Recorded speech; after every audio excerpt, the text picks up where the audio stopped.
Bon, maintenant que vous avez eu des petites bases sur les courbes de Bézier, on va aller sur le web dans un navigateur. Et nous allons chercher des images d'instruments de musique, par exemple, des guitares, ça pourrait être bien ça. Les guitares.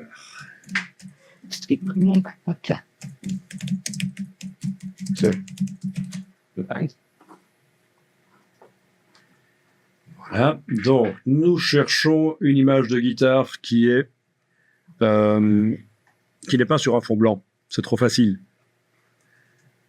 Donc j'ai tapé, et dans mon cas ici, guitare et entre guillemets public domaine, je suis passé à la partie images de Google et celle-ci me paraît bien.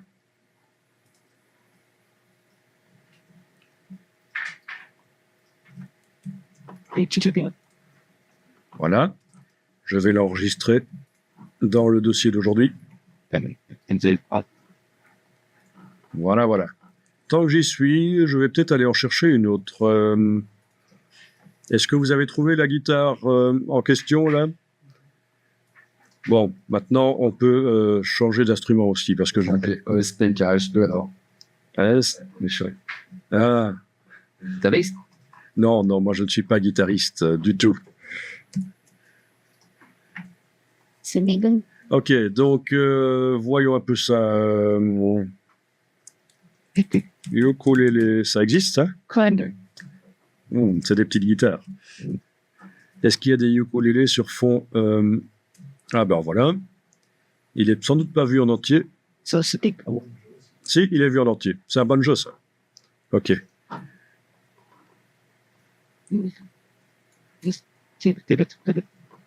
Au niveau du nombre de pixels, il n'y en a pas beaucoup, mais c'est pas grave. Pour faire ce que je veux faire, ça ira. Vous écrivez que pour dire Comme ça. Et non pas comme ça. Mais ça se prononce de la même manière. Bon. Ok.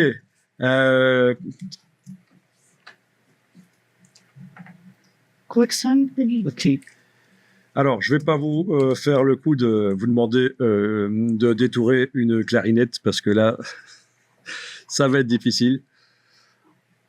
Contrebasse. Une contrebasse, ça pourrait être bien. Bon, déjà, vous en avez une image, c'est déjà bien. Et alors, ce sera l'occasion de voir comment mettre une image en modèle pour pouvoir tracer par-dessus. Bien. Donc, dans Illustrator, on va créer un nouveau document format A3 horizontal, c'est pas mal. Et nous allons importer l'image de la guitare. Bon, c'est vrai que si je voulais par la suite modifier sa couleur, je devrais en faire une version Photoshop, mais c'est pas très grave parce que on va dire dans un premier temps qu'elle va servir simplement de modèle en fait. Donc au final, l'image va disparaître et c'est une version très simplifiée qui va apparaître. On va créer une espèce de clip art.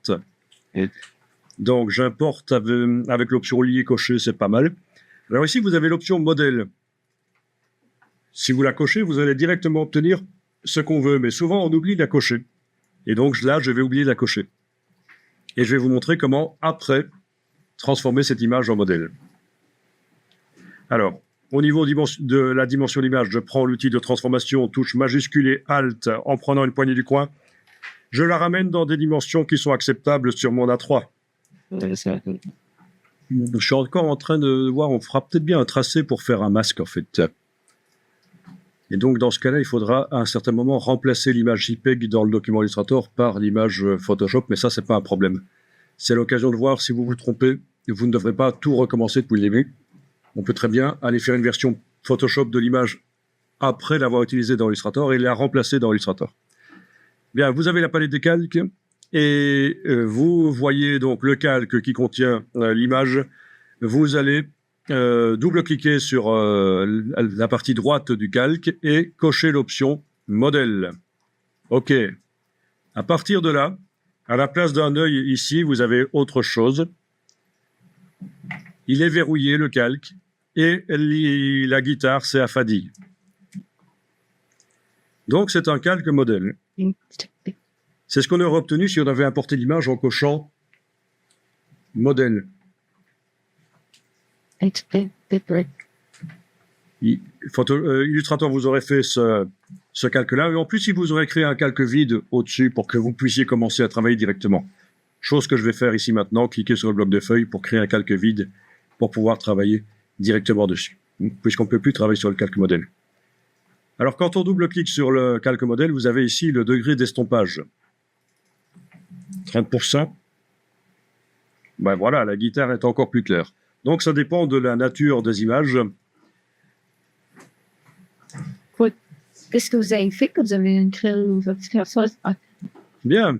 Eh bien, je vais dessiner un tracé sur cette guitare. Alors, si je commence à dessiner un tracé, voilà, avec la flèche blanche, ne le faites pas. Vous voyez qu'on est parasité par la couleur de fond du tracé et la couleur de contour. Alors, ce que vous pouvez faire, c'est demander un affichage par tracé, affichage tracé. Là, même si le tracé que vous êtes en train de faire a de la couleur de fond et de contour, vous ne le voyez pas. Par contre, ce qui est intéressant, c'est que l'image modèle, on continue à la voir. C'est pas bête. Hein. Si c'était une image tout à fait normale, on verrait des diagonales sans l'image. Mais là, comme l'illustrateur sait que c'est une image modèle, il se doute bien qu'on a envie de la continuer à la voir, même si on est en affichage par tracé. Bien. Je supprime ça. Voilà. Et bien voilà, on va pouvoir faire la guitare. Alors, ce qui paraît logique, c'est de commencer à un point là où il y a un changement de direction assez brutal, en fait. Par exemple, je vais cliquer un premier point là. Voilà. Ça va? Puis,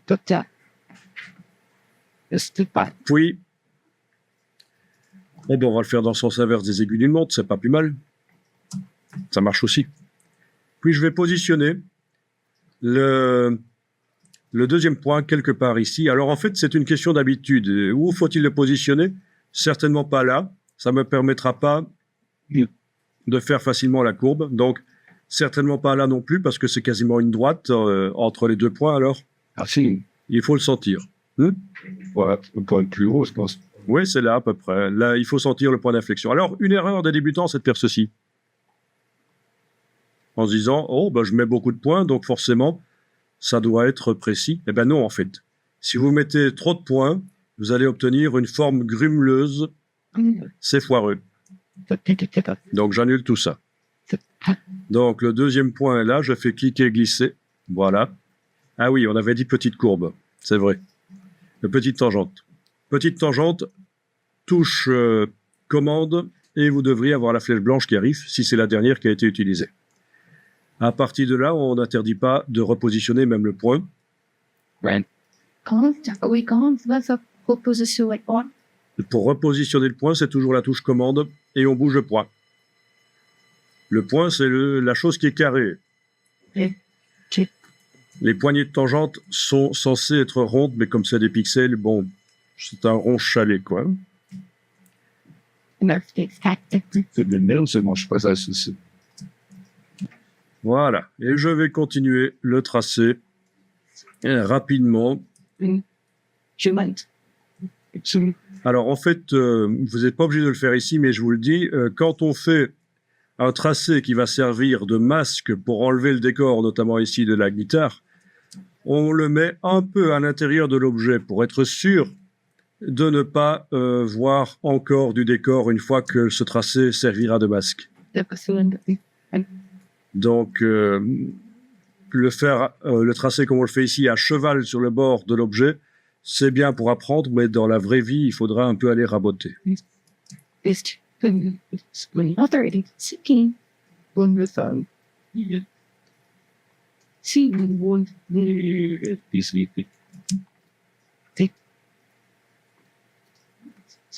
À un certain moment, voilà, j'ai le problème. Le tracé s'est interrompu, donc j'annule, commande Z, je clique sur le dernier point, c'est là que les débutants se plantent et qui cliquent sur la poignée de tangente, ça c'est pas un point, le point c'est le truc carré qui est là. Je clique pour indiquer que je recommence le travail à partir de là, c'est là que les débutants se plantent parce qu'ils cliquent et ils glissent. Ben non, il fallait juste cliquer sur le dernier point pour indiquer qu'on recommence le travail au départ de là, Et puis, cliquer, glisser plus loin pour faire une micro-tangente et l'ajuster avec la touche commande. Et donc, il y a des gens qui détestent Illustrator à cause de ça.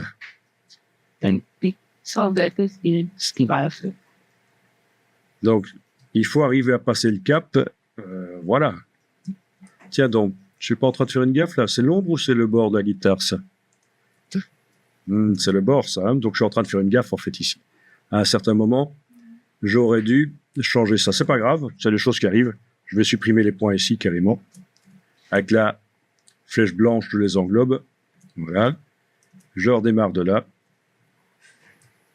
Ben oui, on parle, et puis voilà. C'est l'ombre, ça? Ou... Non, c'est le bord, c'est l'épaisseur de la guitare, ça. C'est l'épaisseur, c'est pas l'ombre, en fait. Voilà. C'est ça.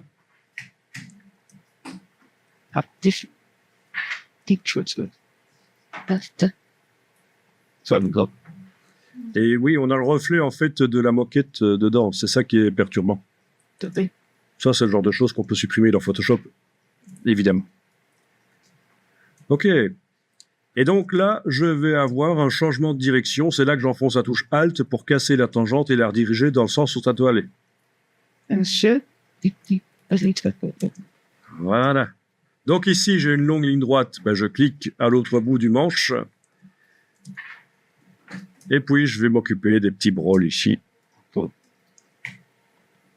Je suis pas obligé de chaque fois de faire des points avec tangente. Hein. Quand j'ai des droites, évidemment, je clique simplement, sans générer de courbe. Ça va? Vous résistez? La dernière fois que j'ai expliqué ça dans un groupe, c'était dans une formation Photoshop. Il y en a une qui a pété les plombs à ce moment-là. C'était too much pour elle. Bon, ben, je suis désolé, mais il faut... on est tous passés par là. Hein. Voilà. Tu dis? Ben, écoute... Ça, l'infographie, c'est pas un métier de tout repos. Hein. Si vous voulez être cool, allez élever des moutons dans le Massif central. Oui. Vous aurez de temps en temps un ours qui viendra bouffer vos moutons, je ne sais pas, d'autres problèmes. Mais... Est-ce qu'on pourrait arrêter ce qu'on faisait, montrer la courbe du corps de la guitare? Alors, tu veux voir la courbe du corps de la guitare? Voir combien de points. Voilà, le nombre de points que moi j'ai mis. Voilà. Ah ben non, il n'y en a pas beaucoup. C'est ça le problème. Mais c'est normal que ce soit foireux au départ. Hein. Donc, si vous n'arrivez pas à le faire, si c'est foireux chez vous, c'est tout à fait normal. Ça demande de l'entraînement. Mais bon, quand on crée des objets Illustrator avec la plume, c'est comme ça aussi. Sauf qu'on travaille dans le vide. Ben oui, la silhouette du personnage, par exemple. Ah, c'est vrai qu'on n'a pas fait la silhouette du personnage. Vous l'avez pas faite ou en fait si non, hein. Le personnage, vous l'avez pas fait. Vous l'avez fait? Pas tous, hein. Donc il faudra qu'on revienne à ça, faire une symétrie. Donc ce sera un personnage dessiné en courbe de Bézier directement.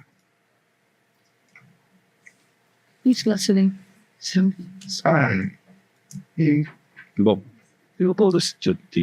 Alors, il faut le dire ici, la photo d'origine est floue, c'est pas génial. Hein. Donc il y a une certaine dose d'interprétation ici, en fait. Hein. Donc, ne vous inquiétez pas, c'est juste un exercice. De toute façon, au final, la guitare sera vue petite. Ben oui. Ok, bon, on va dire que c'est bon comme ça.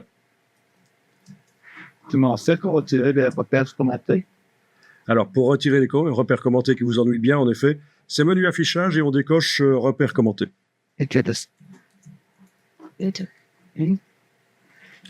Bien, je vais enregistrer ce document Illustrator sous le nom guitare détourée. Je ne mets pas les accents, c'est une habitude pour que les noms soient compatibles web directement. Mais sinon, je suis au courant qu'il y a deux accents sur détouré. Ne vous en faites pas. Si vous faites des longues tangentes, vous allez avoir des problèmes parce que chaque segment sera défini par la position de 2 poignées de tangente. Et ça, c'est la cata pour régler ça. Okay. Bien. Good thing, ouais. Alors, j'ai déjà vu une méthode qui consiste à faire ceci. Mettre des droites, en fait. Des droites, je vous la conseille pas du tout. Si vous faites ça en entreprise, on va vous dire, mais qu'est-ce que c'est ce truc? Comme ça. Et puis, une fois que c'est fait, allez, ici j'y vais un peu plus rapidement que normal, hein. Et puis allez avec l'outil de conversion, ajouter des tangentes à chaque point. Bon, ça c'est pas une bonne méthode, parce que la bonne méthode c'est de faire le tracé avec directement la bonne forme pendant qu'on le crée. Si vous pouvez tester cette méthode-ci si vous voulez, mais vous allez avoir justement le problème que de chaque côté du point, vous avez une tangente avec enfin, deux moitiés de tangente qui ont la même longueur, et c'est la cata pour régler les choses.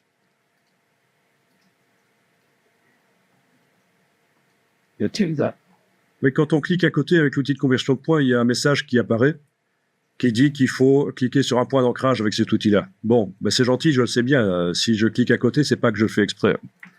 Et donc, j'ai cliqué dans le message sur ne plus afficher.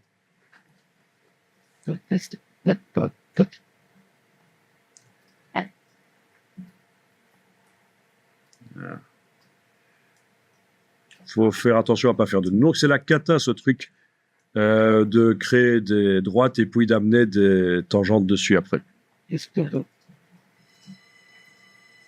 Vraiment mauvais. Ne faites pas ça.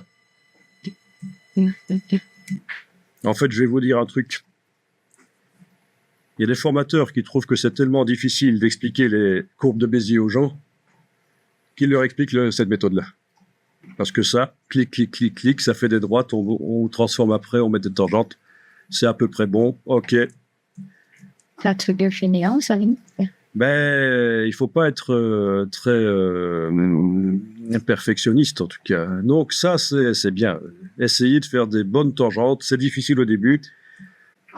Donc ici, je vais indiquer sur le calque que j'avais montré là que c'est la mauvaise méthode. Et ça, c'est là une bonne méthode. Voilà. Bien. Vous avez donc le tracé qui fait le tour de la guitare. Il va nous servir de masque. Vous avez bien sauvegardé votre image, on ne sait jamais, au cas où vous feriez une gaffe. Et donc, qu'est-ce qui va être masqué? Ben, finalement, c'est le calque d'en bas. Bon, c'est vrai qu'on pourrait aussi faire ceci, enlever l'œil en face du modèle, passer en affichage aperçu, et donner à la guitare une couleur de fond et une couleur de contour. Oui, d'ailleurs, ça peut être intéressant. On va peut-être faire des petits tests avant. Après, on l'utilisera comme masque, mais on avait parlé de clip art tout à l'heure. Donc, il est permis, évidemment, de faire ceci. Voilà. Faire passer dans la palette aspect le contour sous le fond, parce que sinon, ça modifie la silhouette de la guitare et c'est tout de suite foireux parce que c'est un objet qu'on connaît. Donc là, dans la palette des calques, j'ai enlevé ceci en face du calque modèle. C'est l'espèce d'œil spécial pour modèle. Et j'ai sélectionné la guitare, je travaille dessus, j'ai mis une couleur de fond et de contour et je viens de modifier l'épaisseur du contour dans la palette contour. Et en plus, j'ai fait passer le contour sous le fond parce que sinon, ça débordait sur la guitare, ça modifiait l'aspect. Voilà.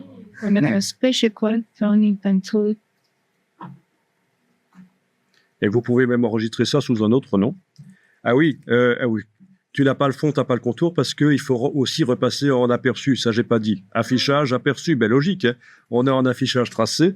L'intérêt, c'est de ne pas voir les couleurs. Elles ne nous parasitent pas la vue, mais à un certain moment, il faut repasser en affichage aperçu. Bien entendu, pour faire un vrai clip art intéressant, il faudrait que comment ça s'appelle ça? L'oreille ou je ne sais quoi, ça s'appelle comment ce trou? Enfin, le tronc, on va dire. Désolé pour les puristes en guitare qui connaissent le nom exact. Le trou est Ça s'appelle comment ça? La table d'harmonie ou quoi? Je ne sais plus, moi. Oui, je ne tape pas. Le brol, là où s'attachent les cordes.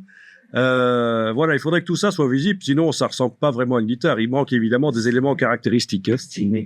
Le sillet, on en apprend tous les jours. Et le trou, ça s'appelle comment? Un trou. Je sais pas si c'est dans la guitare sèche, c'est une guitare électrique, mais ouais. Ah oui, la guitare électrique, il n'y a pas vraiment... Ah, bah ouais. Non. Et quand je te sens là, ouais, mais ça c'est pas une sélection. Voilà. Donc, il y en a qui ne voyaient pas leur fond parce que dans la palette des calques, ils avaient sélectionné le calque. Ici, voilà. Le calque et calque. Ça ne me montre pas le fond et le contour, évidemment. Donc, c'est l'objet qu'il faut sélectionner si je veux voir les caractéristiques de l'objet dans la palette aspect.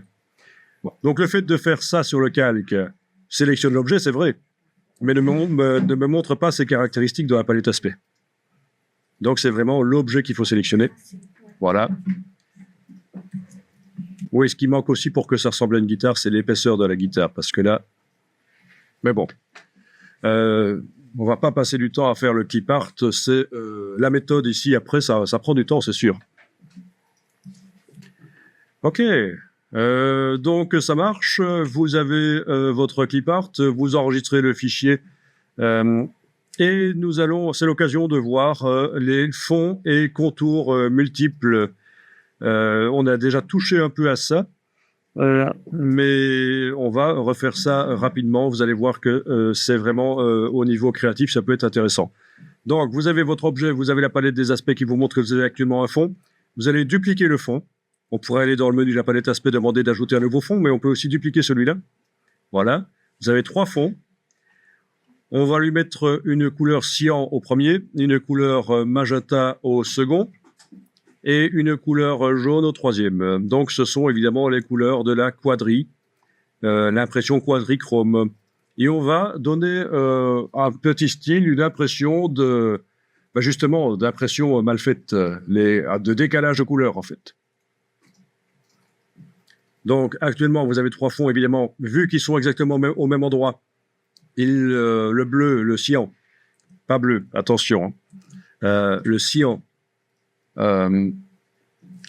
recouvre le magenta et le jaune. Oui, pourquoi je dis pas bleu? Parce qu'en fait, en imprimerie, le bleu, c'est une couleur qu'on obtient quand on superpose du cyan et du magenta. C'est un bleu profond, pas un bleu ciel comme ça. Donc ça, c'est du cyan. Donc, je vous rappelle qu'il faut absolument que l'objet soit sélectionné, parce que ceci, on pourrait le faire sans avoir l'objet sélectionné, mais vous travaillez dans le vide, vous faites quelque chose qui ne sert pas à grand-chose. En général, quand on met au point un aspect, c'est en regardant ce que ça donne sur un objet à côté. Techniquement, il est possible de mettre au point un aspect sans avoir d'objet sélectionné, mais on travaille en aveugle. On ne sait pas trop ce qu'on fait. Et on peut après l'appliquer sur un objet, mais ça n'a pas vraiment beaucoup de sens. Ok, et donc je vais faire un décalage des fonds. Donc, premier fond, le cyan, je vais lui appliquer un effet. D'abord, il est donc en surbrillance dans la palette aspect. Je vais lui appliquer un effet de... effet, distorsion, transformation. Transformation. Case aperçue cochée. Et je vais faire un déplacement. Donc, il va se déplacer en horizontal et en vertical. C'est tout ce qu'on fait. Sur le fond cyan, un effet de transformation avec un déplacement horizontal et vertical. Donc, si quand vous êtes dans la transformation, vous avez la case aperçue qui n'est pas cochable, ça veut dire que vous n'avez pas d'objet sélectionné, tout simplement.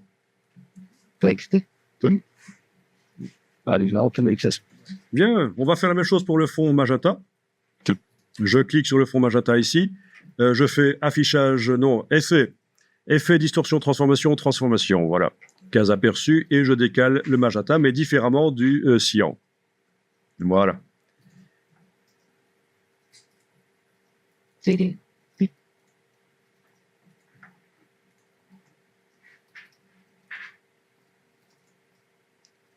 Voilà.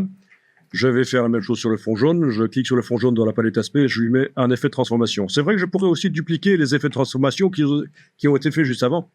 Il suffirait que je prenne celui-là avec la touche Alt, je le déplace sur le fond jaune. Et sur le fond jaune, j'ai maintenant un effet de transformation dont les paramètres sont identiques à celui du magenta, donc le fond jaune est derrière le fond magenta, mais je vais aller modifier ça ici. Case aperçu coché, voilà. Voilà, et ça doit vous rappeler quelque chose, cet effet de décalage des couleurs primaires de l'impression.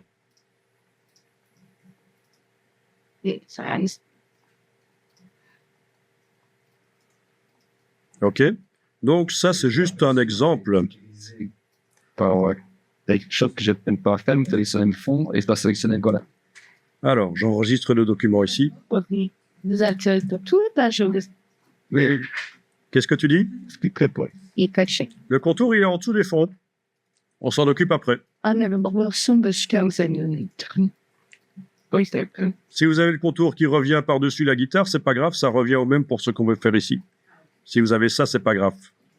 Faites quand même un contour un peu moins épais, ce sera mieux. Voilà. Comme ça, par exemple. Bien. Alors, les encres d'imprimerie sont transparentes. Et donc, on va simuler cette transparence ici. Et c'est une transparence qui bouffe la lumière, en fait. Plus on met de l'encre sur le papier, plus on les superpose, plus on s'approche du noir. Donc, ce qui simule ça dans Illustrator, c'est le mode produit.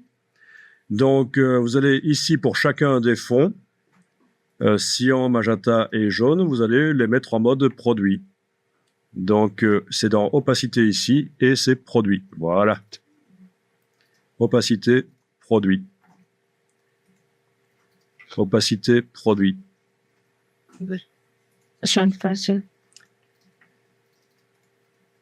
Et donc, les fonds se combinent. C'est pour ça qu'on voit apparaître des couleurs secondaires. Les couleurs secondaires de l'imprimerie. Du vert, du bleu, et du vert, du bleu. Et qu'est-ce que nous avons d'autre? Voilà, là, c'est la fatigue, l'après-midi, la digestion. Ok. Vert, bleu, ça c'est cyan magenta, cyan jaune. Et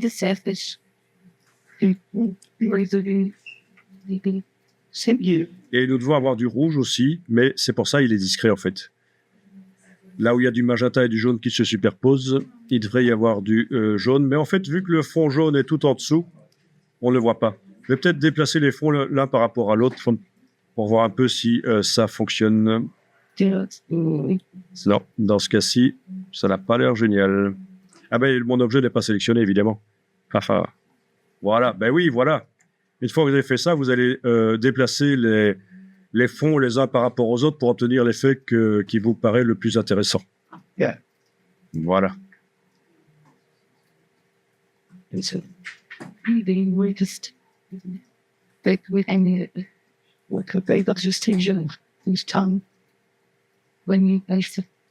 Yeah. Donc, souvenez-vous que ceci, on pourrait très bien en faire un style d'objet et l'appliquer rapidement sur plein d'autres objets différents, en fait. Hein, pour donner cet effet de vibration, éventuellement. Donc, alors, au niveau de l'opacité, on pourrait réduire un peu éventuellement l'opacité. En plus d'avoir mis en mode produit, il faut que l'objet soit sélectionné. Voilà. Dans les faux sexes. Dans les fonds, oui, on teste, on réduit l'opacité s'il faut. Bon. Après, c'est vous qui voyez comment vous allez régler ça, en fait. Hein. Voilà. Si je modifie l'opacité du cyan et du magenta, je les ai mis à 50%. Ah tiens, celui-là est en densité couleur plus. C'est pas bon, ça. Ça devait être du produit. Mais comme c'est du blanc en dessous, ça change pas grand-chose pour l'instant. Voilà.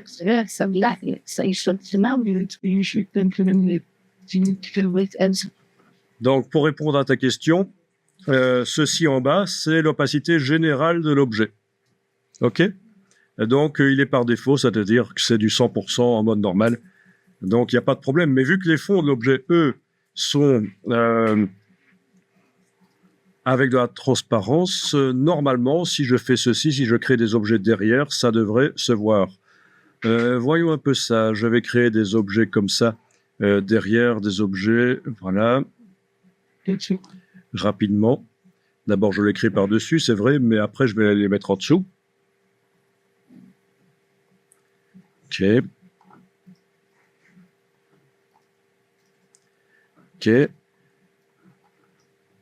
Palette des calques, je vais les déplacer tous les 3 en dessous, peut-être sur un calque en dessous d'ailleurs. Créer un nouveau calque.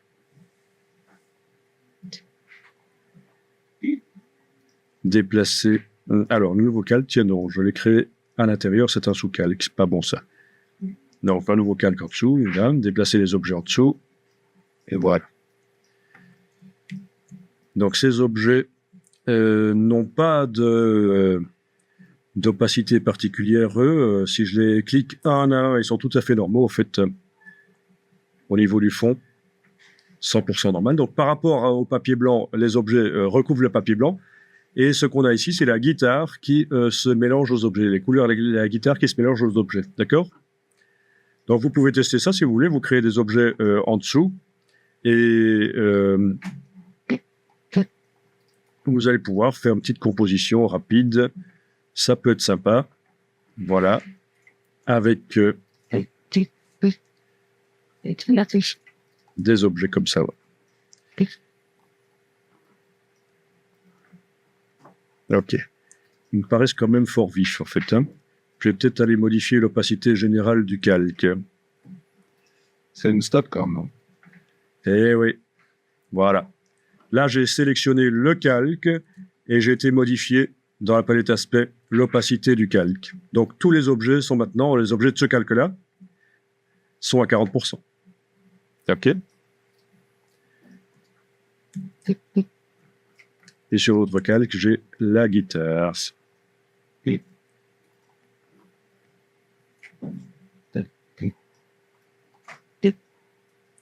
Voilà. Bon, au niveau visuel, c'est peut-être pas génial ici, mais vous allez après vous concentrer pendant quelques dizaines de minutes quand vous serez chez vous pour faire des choses plus sympas, en fait. Hein.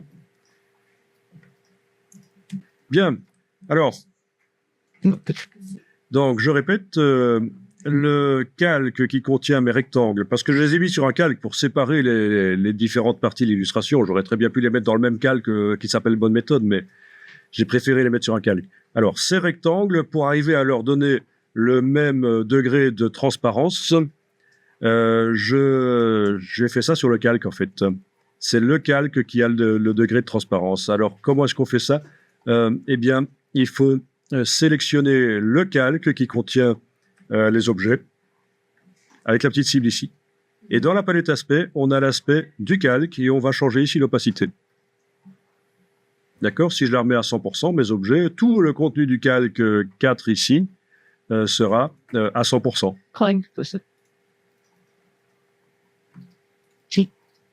J'ai appelé ça rectangle de fond.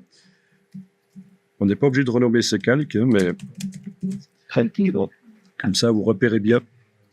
Donc ici, j'ai été mettre 40% et voilà. Donc entre eux, les objets ne font pas de la transparence, mais tout le calque devient transparent. C'est particulier. D'accord?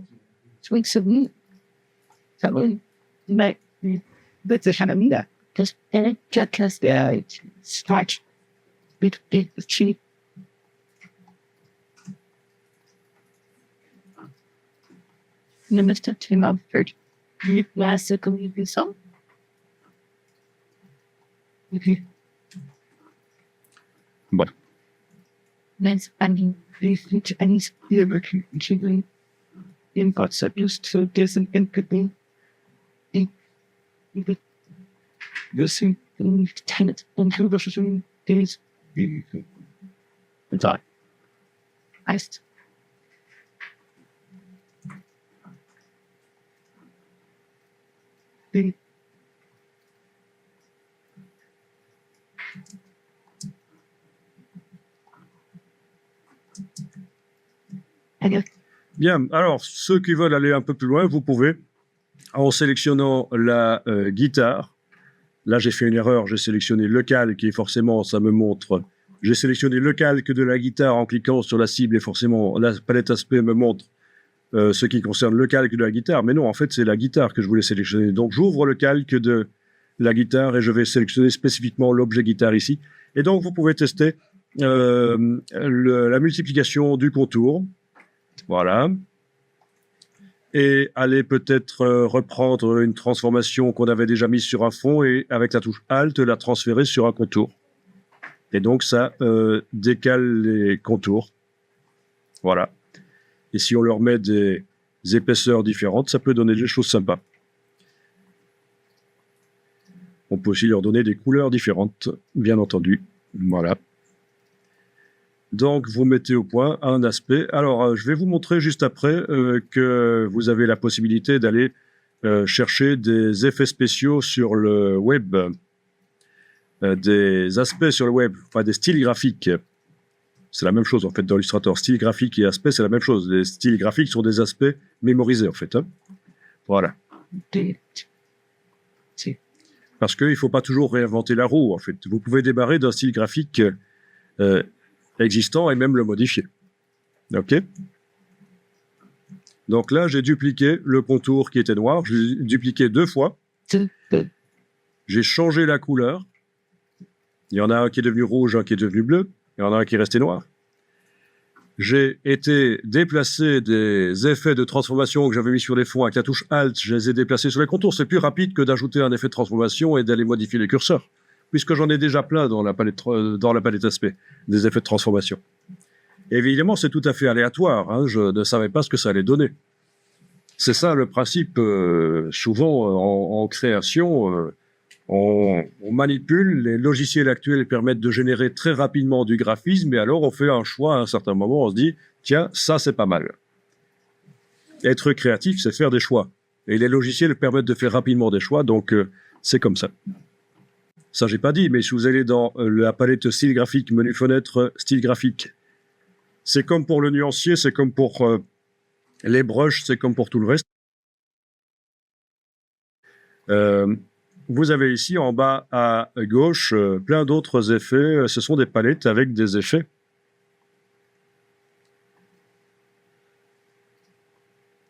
Voilà. Bon, j'ai quand même intérêt, le style que j'ai mis au point longuement ici, j'ai quand même intérêt à le stocker dans ma palette style graphique en déplaçant ceci dedans, voilà, pour le réappliquer au cas où. Et donc, je peux tester sur la guitare d'autres styles graphiques, voilà. D'accord ?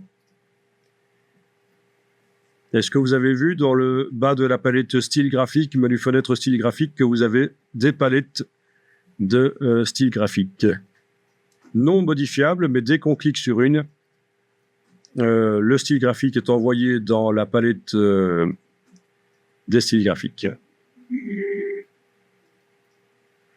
Alors, il y a aussi possibilité de les combiner, mais ça devient un peu plus compliqué. Et ça ne marche que si les styles graphiques ont des effets de mélange. Parce que s'ils sont recouvrants, combiner des styles graphiques recouvrants, ben c'est celui du dessus qui sera visible toujours.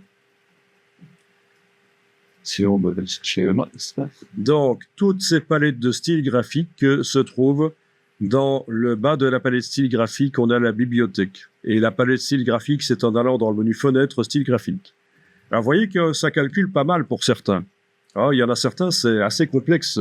Ça fait appel à plein d'effets spéciaux de Illustrator et en voilà un, par exemple, qui me met une minute à être appliqué, en fait. Hein. Voilà. Amusant. Enfin, si on veut.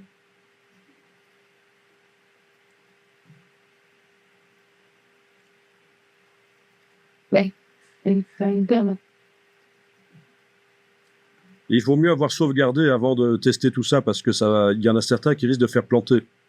Oh, comme c'est joli, ça. On se croirait dans une église. Bon, voilà. Bon. Alors, oui, justement, pour les modifier. Une fois que vous avez appliqué un style graphique qui vient d'ailleurs, de Illustrator, les bibliothèques qui sont livrées avec, ou du web, vous allez regarder la palette aspect, et là, vous voyez comment c'est créé. Il y a ici un aspect vitrail, oui, c'est ce qui fait cet effet de vitrail. Demi-teinte couleur, où ils ont mélangé les deux effets spéciaux. Alors, si on change la couleur ici, à la place du bleu, je mets du rouge. Est-ce que ça va changer? Ça calcule? Oui, ça calcule. Voilà. Ok. C'est pas génial, c'était mieux en bleu.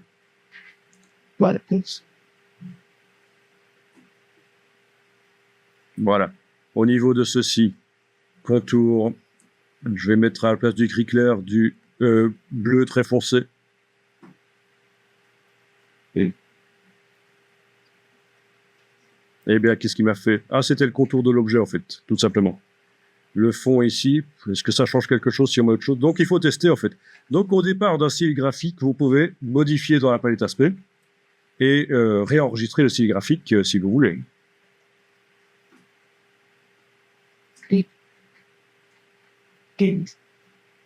Celui-là est encore assez simple, il y en a des plus complexes. 3D, c'est pas mal. Il y en a en 3D. Ouais. La 3D dans Illustrator, oui, Et c'est pas super génial. Bon, alors voilà. Le style graphique, je l'ai modifié. Je peux aller le stocker dans la palette des styles graphiques. Et voilà. Ça prend du temps. Et je vais pouvoir sans doute réappliquer le premier que j'avais créé moi-même. C'était celui-là. Voilà. Bien.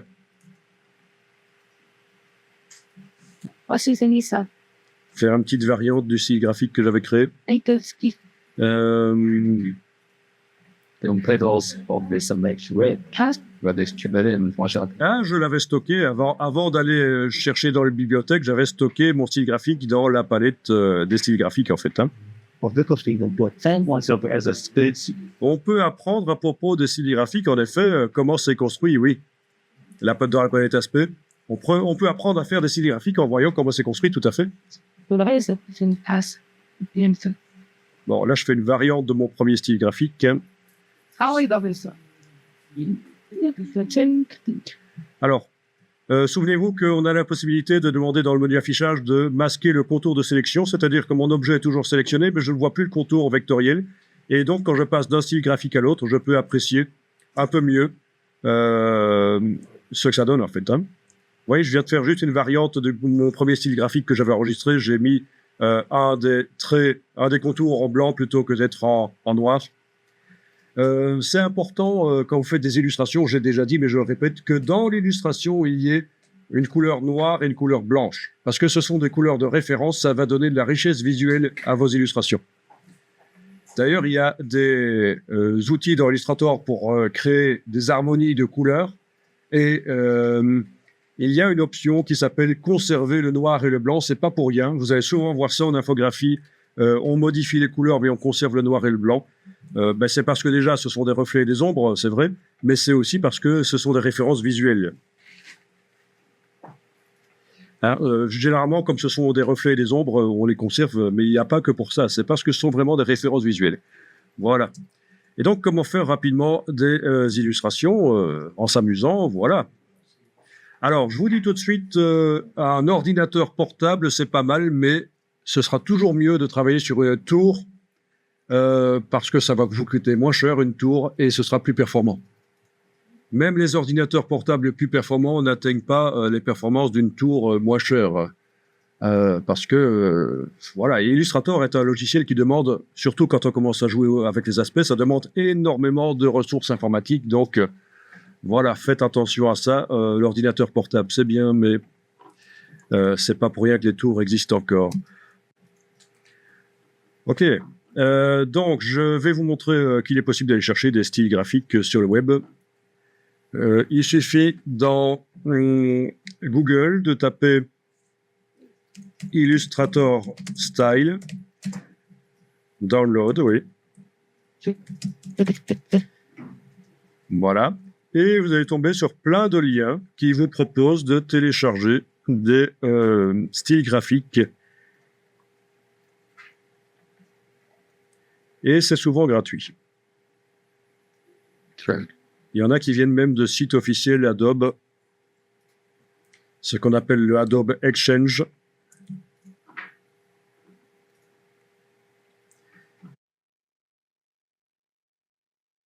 Vous voyez qu'on en a plein. Ah ben voilà, Style Diamond, ça peut être bien ça.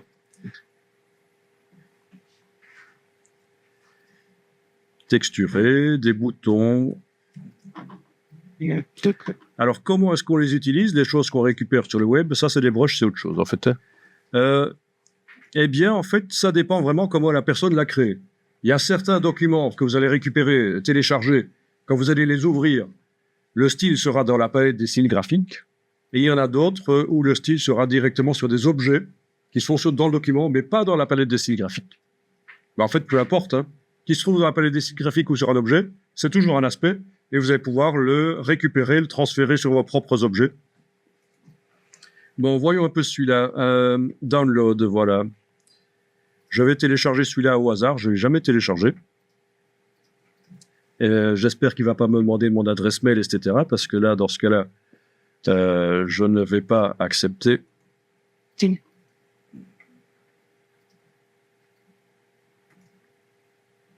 Bon.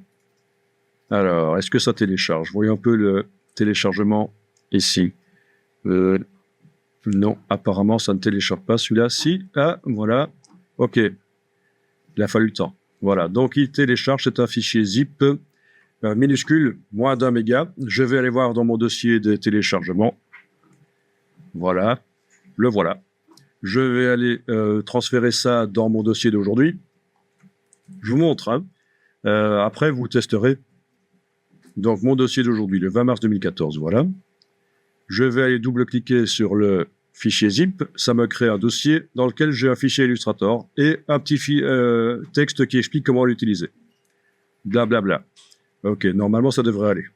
Donc, j'ouvre le document Illustrator. Voilà. On me dit qu'il utilise des polices qui ne sont pas installées sur mon système. C'est pas grave, parce que ce n'est pas les polices qui m'intéressent dans le document. Alors, voyons un peu comment c'est réglé ça. Comment ils ont fait ça. Donc, palette des styles graphiques, première chose à aller voir. Est-ce qu'il y a les styles graphiques? Oui, ils sont dedans, en fait. Exactement, c'est bien. Ensuite, nous avons les objets. Donc là, on a les deux. On a les objets qui utilisent les styles graphiques sur le plan de travail. Et en plus, on a les styles dans la palette des styles graphiques. Si je veux utiliser ça sur ma guitare, qui se trouve dans l'autre document ici, je vais sélectionner un objet. Oui, dès que je sélectionne l'objet, la palette style graphique me montre, m'encadre le style graphique qui est utilisé par cet objet, vous voyez? OK. Tiens.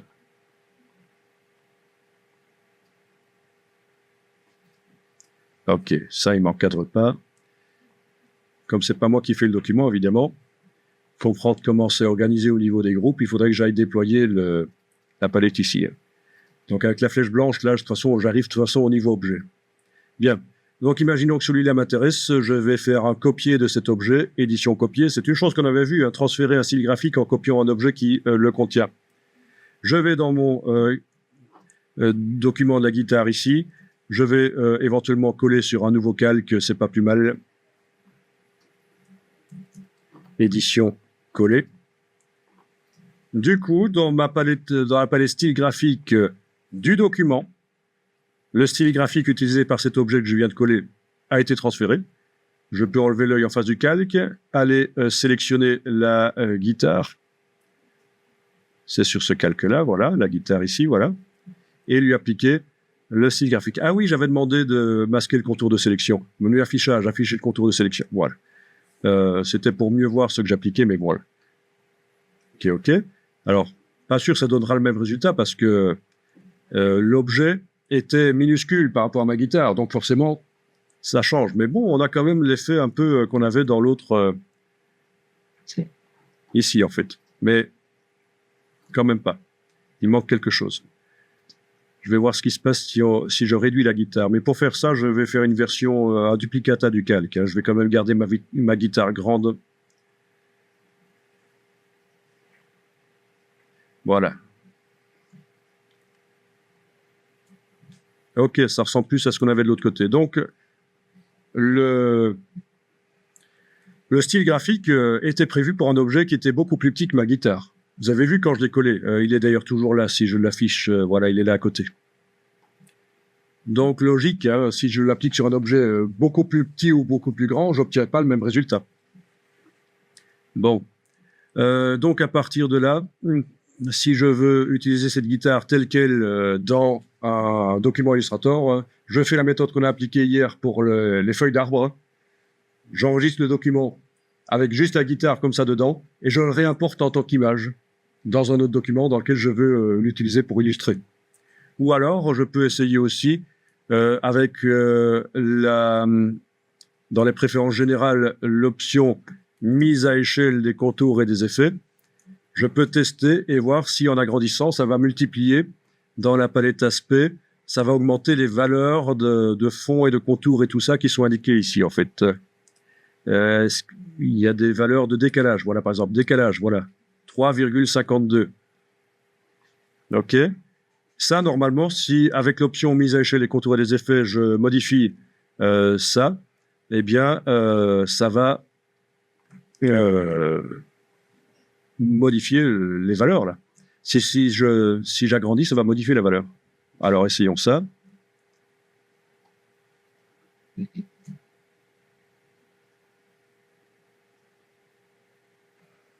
Voilà, donc ça marche. Là, la mise à échelle des contours et des effets a été faite. Si je vais revoir les valeurs de décalage que j'avais tout à l'heure, c'était 3, maintenant c'est 20. Là, c'était 4, maintenant c'est 24. On est d'accord? Donc, dans ce cas-là, la mise à échelle des effets a bien fonctionné. Et je peux, dans la palette aspect, déplacer ceci, voilà, dedans, voilà.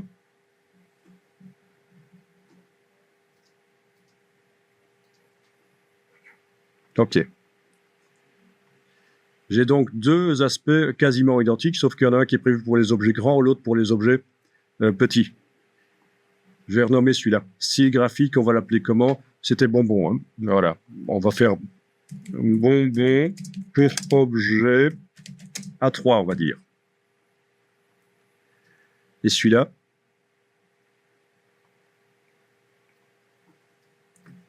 Bonbon pour objet. Bon, c'était sans doute de la 6, voire même de la 7. Hein. Voilà. OK. Bien sûr, je ne vois pas les noms, sauf quand je passe au-dessus avec l'infobulle, mais je peux demander ici, dans la palette graphique, un affichage par liste de vignettes. Et donc, voilà. Si j'ai un grand objet, j'appliquerai le style graphique de pour objet A3.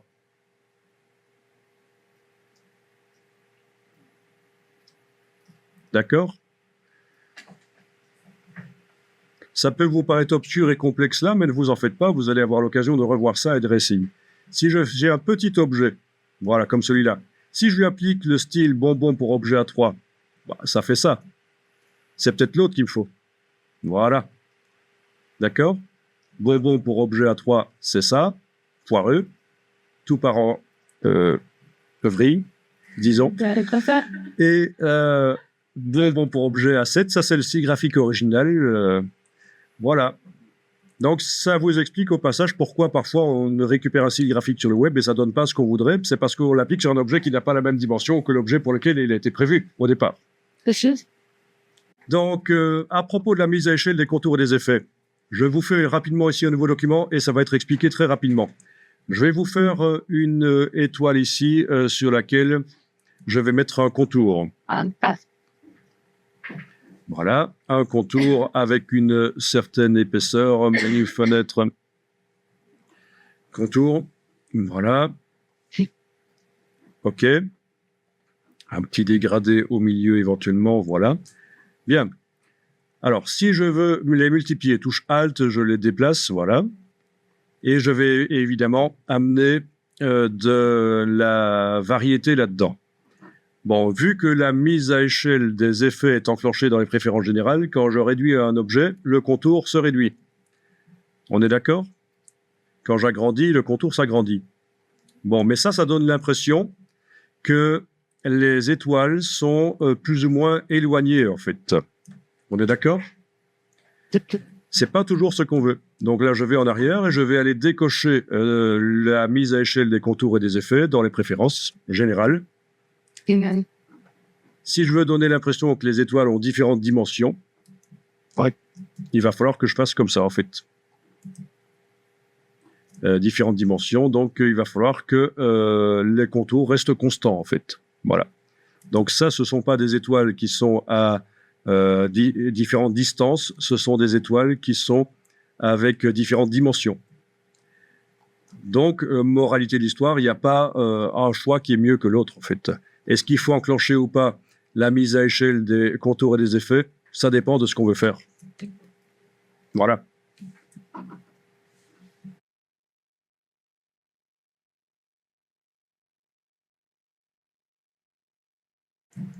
Bon, bah ici, je vais donc double-cliquer sur le calque d'arrière-plan pour décocher modèle. Donc, il redevient un calque normal qui contient l'image. Je sélectionne à la fois la guitare et l'image, donc touche majuscule. La guitare a un aspect, c'est pas grave, elle va de toute façon le perdre parce que je vais dire ici objet, masque d'écrêtage, créer. Et voilà. Vous avez fait disparaître le décor autour de la guitare. Donc ça, c'est ce qu'on avait fait avec la montagne. Alors, sur cet objet qui s'appelle écréter le groupe, rien n'interdit. Juste ce que vous avez fait, c'est Ok, donc ça c'est facile. Et je disais que je pouvais même mettre un effet spécial sur cet objet écréter le groupe, c'est-à-dire par exemple effet spécial ombre portée. Comme ça, si je l'utilise dans une illustration, elle va même se détacher un peu de son fond. Alors au passage, remarquez mon ombre portée ici. Bon, elle est assez bien nickel, mais ce ne sera pas toujours le cas. Parfois, vous aurez des effets spéciaux, des ombres portées qui seront un peu pourries en qualité, comme par exemple celle-ci. Est-ce que vous voyez la différence? On commence à voir apparaître les pixels. Parfois, ce sera même pire. Ça va ressembler à un truc comme ceci. OK? Ça, c'est pas un problème du tout. C'est un système pour accélérer le travail dans Illustrator. Les effets spéciaux, on dit que temporairement, le temps de travailler, on les fait fonctionner à basse résolution. Et ça, vous pouvez le tester aussi. Déjà, appliquer une ombre portée sur l'objet que vous avez obtenu là, écréter le groupe, donc qui contient le masque et l'image. Sur cet objet, vous allez dans Effet spécial, ombre portée. Si vous avez plein d'objets avec des ombres portées dans votre illustration, ça va super bien ralentir l'ordinateur, en fait. Vous allez ramer. Et donc, pour que ça aille plus vite, le temps de travailler, le temps de faire votre illustration, vous allez réduire le nombre de pixels qui composent des effets spéciaux. Et ça se fait par le menu Effets, paramètres des effets de pixelisation. Ici, je suis passé en autre et j'ai indiqué 18 pixels par pouce, alors que tout à l'heure, j'étais en 300 pixels par pouce. On est d'accord? 300 pixels par pouce, l'ombre est nickel. Au niveau de la qualité, elle est nickel. Mais c'est lourd. Bon, s'il n'y a qu'un seul objet, c'est pas grave. Hein? Et effet paramètres, si je passe en autre, et que je dis 18 par exemple, l'ombre a l'air vraiment pourrie, mais au moins ça va accélérer le travail de l'ordinateur. Alors, je prends ma petite calculatrice pour vous montrer quelle est la différence entre les deux. Si les effets sont réglés à 300 pixels par pouce, ça veut dire que sur un pouce carré dans le document, pour faire les effets spéciaux, Illustrator doit calculer 90 000 pixels. Tandis que si les effets sont réglés en 18 pixels par pouce, Illustrator doit calculer 324 pixels. D'accord? Vous voyez la différence? C'est énorme.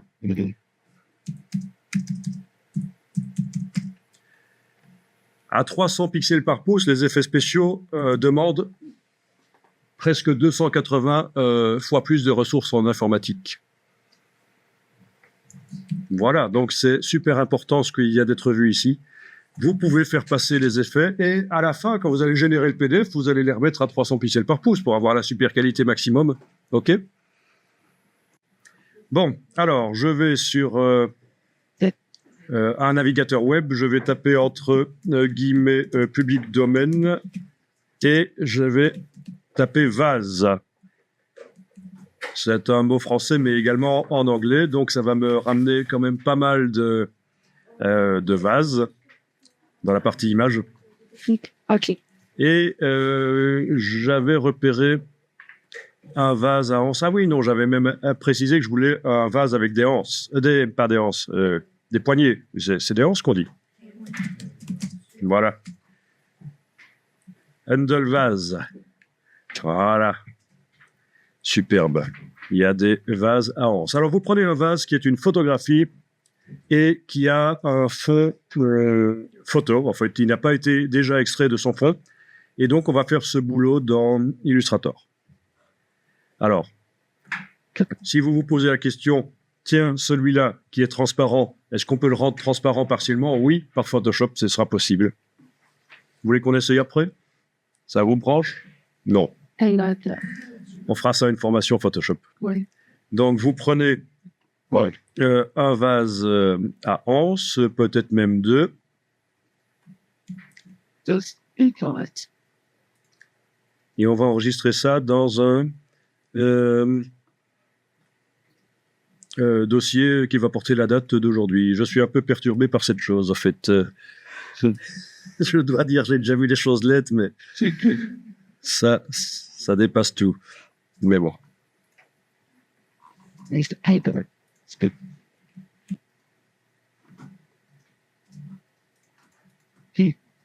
N'oubliez pas de télécharger vraiment l'image haute définition. Vous cliquez sur afficher l'image.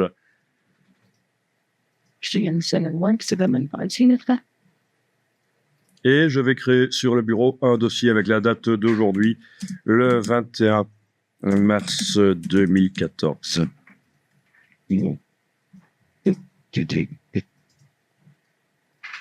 Start. And big back up. Okay. Come in. To back and go to. They had the keyword. Bien, donc dans Illustrator, je vais aller importer ces images. Jusqu'à présent, on n'a pas vu à cette formation-ci, et on n'aura pas le temps de le voir, comment faire en sorte que quand j'amène les images dans Illustrator, elles aient toutes la même dimension. En fait, il faut faire un script dans Photoshop pour les redimensionner. Non, c'est un script qui se crée, c'est du JavaScript derrière, mais c'est un script dans Photoshop qui se crée tout simplement en appuyant sur un bouton qui enregistre tout ce qu'on va faire. On arrête l'enregistrement à un certain moment et on peut le réappliquer sur plein d'autres choses. Ouais. Et donc, notamment, c'est un script qui peut convertir les images JPEG en PSD et redimensionner en centimètres l'image pour qu'elle garde toute sa qualité au niveau du nombre de pixels, mais que quand je l'amène dans Illustrator, elle ait une certaine dimension en centimètres. Donc, c'est pas difficile du tout à faire. Si on a le temps, peut-être à la fin, je vous montre rapidement, mais voilà. Donc, je vais faire un document A3 horizontal dans Illustrator et je vais aller chercher les images. Ah oui, au fait, voyons un peu ça. Est-ce qu'il est possible de les prendre toutes les trois d'un coup? Non. Si vous essayez clic, majuscule clic dans la boîte importée, ça ne marche pas. Par contre, il va sans doute être possible de faire du cliquer glisser d'un logiciel à l'autre. Le drag and drop, en fait. En anglais, ça s'appelle drag and drop. Il y a des gens qui travaillent énormément avec le drag and drop entre les logiciels. Plutôt que de faire fichier importé, ils font du drag and drop. À ne pas confondre avec le copier-coller, parce que là, ça fait des choses différentes. Si je fais du copier-coller d'un logiciel à l'autre, ça va créer dans Illustrator des images incorporées. Et ici, j'ai envie que ce soit des images liées. Et donc, je vais faire du déplacement de fichiers. Et donc, je vais aller voir dans le dossier le 21 mars que j'ai créé là tout à l'heure et je vais voir ce qui se passe si je déplace les trois images ici d'un coup. Je sais que dans InDesign, ça marche, mais Illustrator, il faut que je vérifie. OK, ça marche. Donc, si vous déplacez plusieurs images d'un coup du dossier vers le document Illustrator, elles arrivent toutes dans le document Illustrator. Et ce sont des fichiers liés. Ah, au niveau des dimensions, elles sont vraiment toutes différentes. Mais ça ne veut pas dire que la plus petite est la plus mauvaise, en fait. On pourrait très bien avoir la plus petite qui est de meilleure qualité au niveau nombre de pixels que la plus grande. Souvenez-vous qu'on travaille dans un document A3, donc la mesure du document, c'est la mesure métrique, c'est le centimètre, ce ne sont pas les pixels. Et donc, les images qu'on va chercher sur le web, dans le fichier, il est indiqué le nombre de centimètres, en fait. C'est un peu compliqué, ce sont des choses qu'il faut maîtriser. Les notions de résolution, définition d'image, dimension d'image. Ah oui, au fait, je vais vous montrer un petit site sur YouTube, une petite chaîne sur YouTube, une chaîne qui est faite par des Québécois et qui est vraiment super intéressante pour les débutants en infographie, en fait. Alors. Oui, vous avez reconnu, c'est Bibi, ça. Hein? OK. Alors, il est coté. Je sais. Bien. Alors, si vous tapez ça dans le navigateur web, ne fût-ce que cette partie ici, hein, www.youtube.com/, il n'y a même pas besoin de taper tout ça, /IllicoTV, voilà. Vous allez arriver sur la chaîne qui contient plein de petites vidéos sur les bases de l'infographie, notamment des notions de mémoire vive, mémoire virtuelle, de profondeur de l'image, distinguer la dimension, la taille, la définition et la résolution, en fait. Donc, c'est vraiment le B à bas.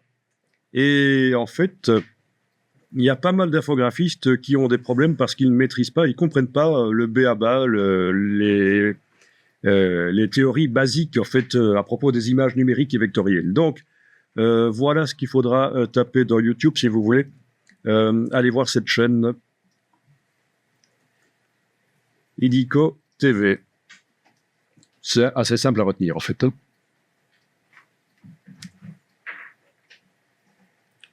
Bon, une fois que vous aurez tapé ça et affiché et on peut appuyer la touche entrée, vous allez avoir une adresse plus longue. Mais c'est ça en fait. Bien. Donc, fin de la petite parenthèse, je retourne dans Illustrator et je vais redimensionner mes images avec l'outil de redimensionnement, l'outil de transformation manuelle et les touches Alt et majuscules pour que le redimensionnement se fasse centré et proportionné. Touche majuscule et Alt, voilà. J'utilise le raccourci clavier pour avoir la flèche pour pouvoir activer les images rapidement. C'est donc la touche commande du Mac ou le contrôle du PC. Il y a pas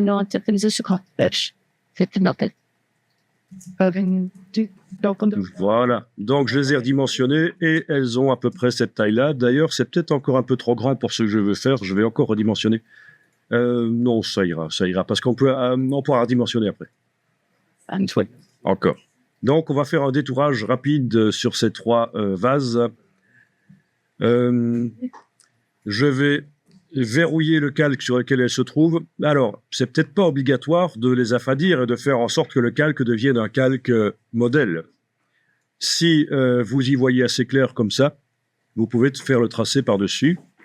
Vous vous souvenez d'hier, on avait double-cliqué sur la droite du calque et on avait coché l'option modèle pour que ça s'affadisse. Mais j'annule ça, c'est pas obligatoire.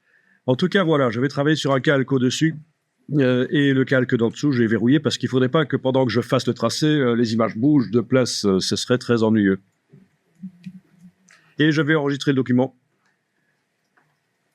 dans le dossier d'aujourd'hui. Je vais appeler ça 3 vases. VSE, voilà.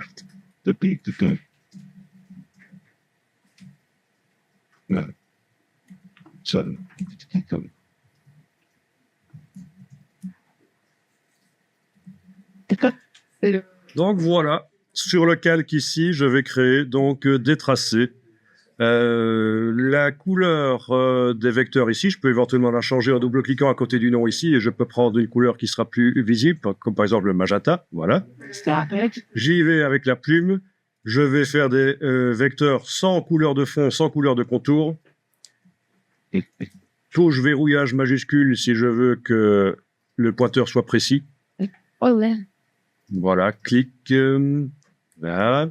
Ah oui, tiens, quand on enfonce la touche commande, c'est la mauvaise flèche qui arrive. Donc je vais aller activer la bonne flèche juste avant, la flèche blanche. Puis je reviens à la plume. Puis j'enfonce la touche commande. Puis je vais devoir indiquer que je raccroche la construction du tracé en cliquant sur le dernier point de construction.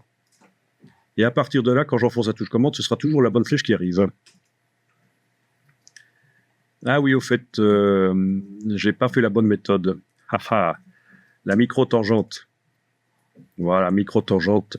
Il faut pas que je fasse les tangentes trop grandes au départ, sinon ça devient chipot. Là, pour l'exercice, on va pas être méga précis. Essayez de faire un truc bien, mais on va pas essayer d'y passer 1 heure quand même. Hein. Donc, touche Alt pour casser la tangente. Ben, on sait que vous êtes débutant et que ça va être foireux de toute façon. Comment ça, non? Mais je dis ça pour vous encourager, justement.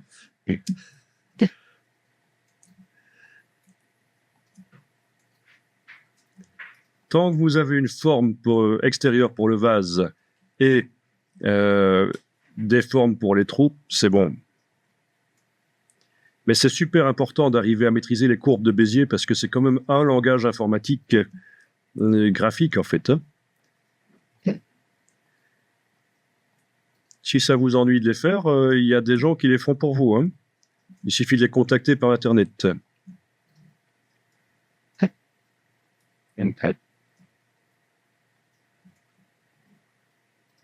Il suffit de taper dans Google Clipping Path.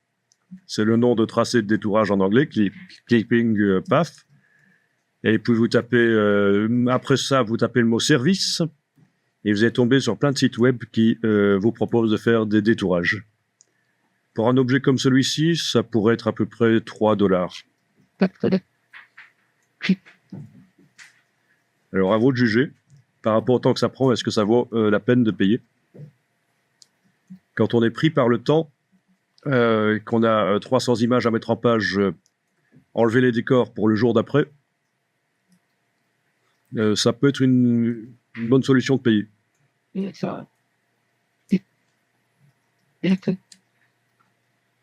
a des gens qui font ça avec du stylet, hein. Ça peut-être Avec des stylets? pas de... Une tablette, c'est ça?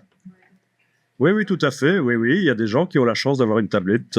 Je vais te chercher, t'as des... Alors, les tablettes, la tablette de base, c'est une cinquantaine d'euros. Et on n'a pas besoin de s'acheter une tablette à 400 € quand on est débutant. De toute façon, c'est toujours bien d'en avoir. Après, quand vous aurez l'argent pour la grosse tablette, la première à 50 € servira toujours quand vous serez en voyage, éventuellement.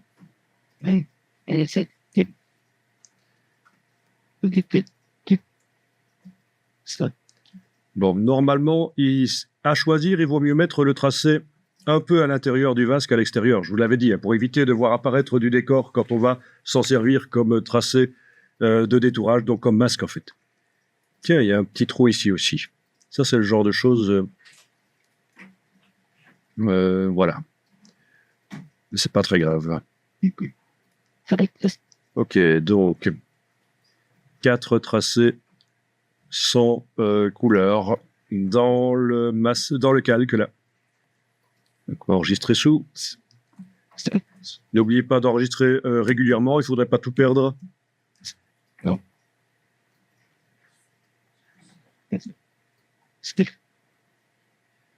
Alors, détourer les images, ça peut se faire dans Photoshop aussi. En général, ça se fait d'ailleurs plutôt dans Photoshop. Mais la technique est exactement la même. Au niveau des tracés, la création des tracés, ce ne sera pas plus facile ou plus difficile dans Photoshop. Ce sera la même chose.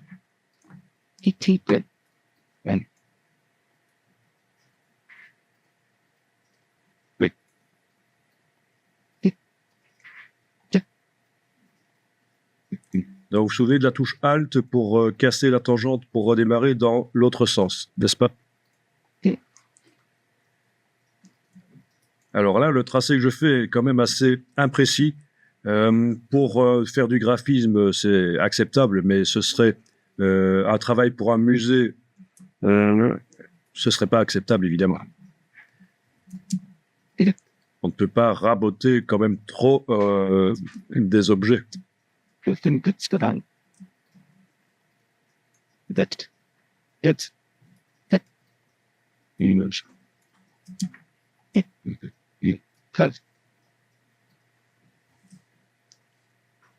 Alors, quand on a affaire à des personnages qui ont une chevelure un peu floue, les tracés, ça conviendra pas.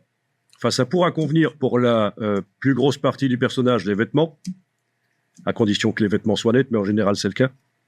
Vous voyez, la transition, il n'y a pas de flou dans les vêtements, sauf si la personne porte des plumes d'autruche, ce qui est relativement rare de nos jours.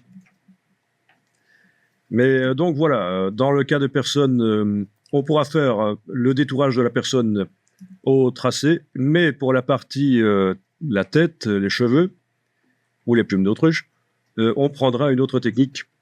Alors dans Illustrator, on jouera avec des masques d'opacité, qui est une technique qui est vue à la formation Illustrator avancée en fait.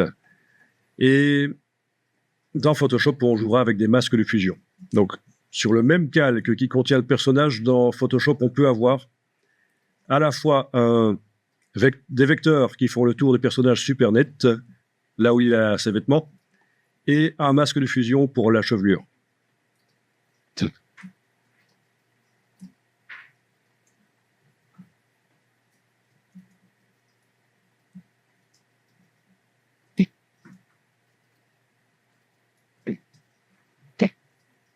Bel exercice pour commencer une journée, hein, franchement.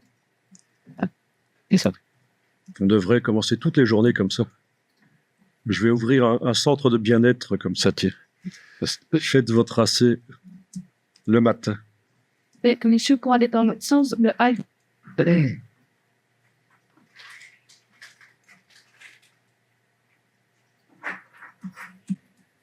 Ça.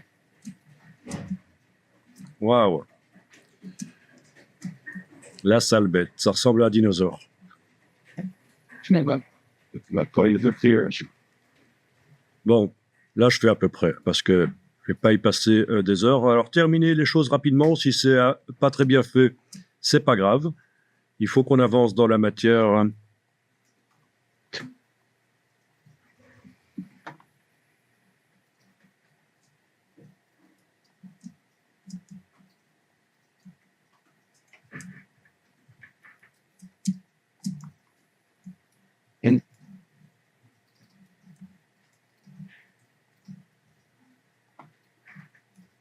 Oui.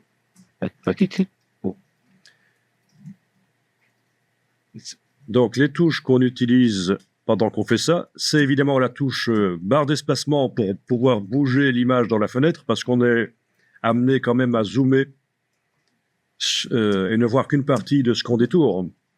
Donc la barre d'espacement pour avoir la main, pour bouger l'image dans sa fenêtre, c'est essentiel. La touche Alt pour casser les tangentes. La touche commande du Mac ou contrôle du PC pour bouger les poignets. Et commande Z pour annuler quand on a fait une gaffe. Et évidemment, commande majuscule Z pour aller en avant si on a trop annulé.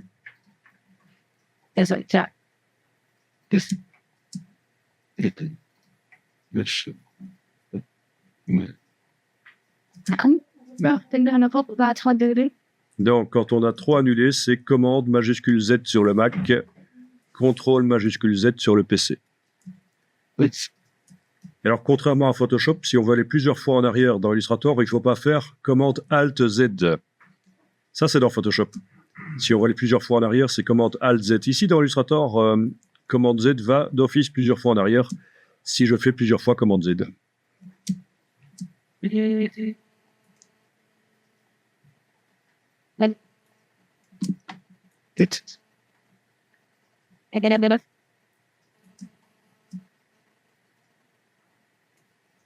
Alors, si vous avez affaire à des vases qui sont déjà sur un fond uni, il y a des possibilités pour que le tracé se fasse tout seul, en fait.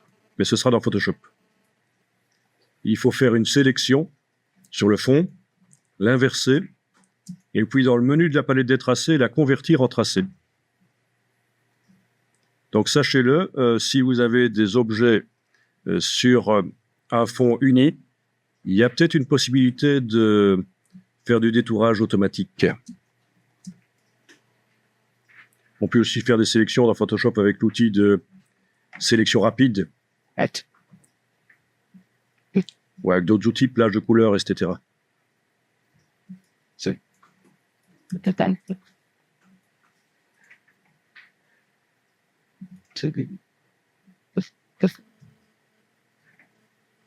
Par max. Yes, I type.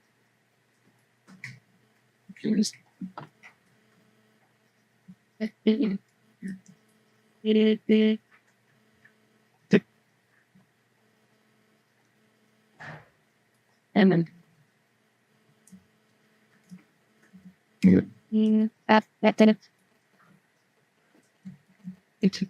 Ouais, ici, j'avais perdu mon tracé.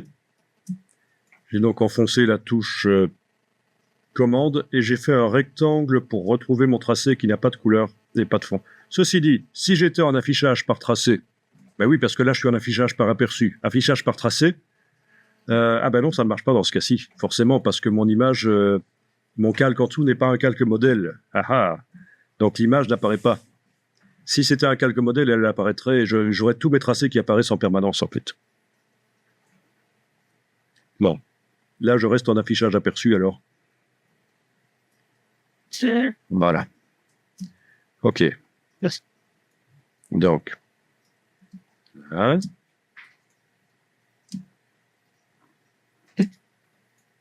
Voilà.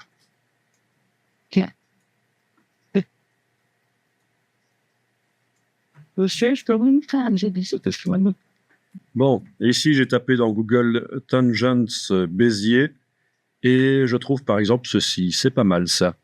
Parce que pour ceux qui ont des petits problèmes pour positionner leurs tangentes, ça explique quand même que les tangentes doivent être eh bien, tangentes par rapport à la courbe. Eh bien oui, c'est surprenant, mais c'est comme ça.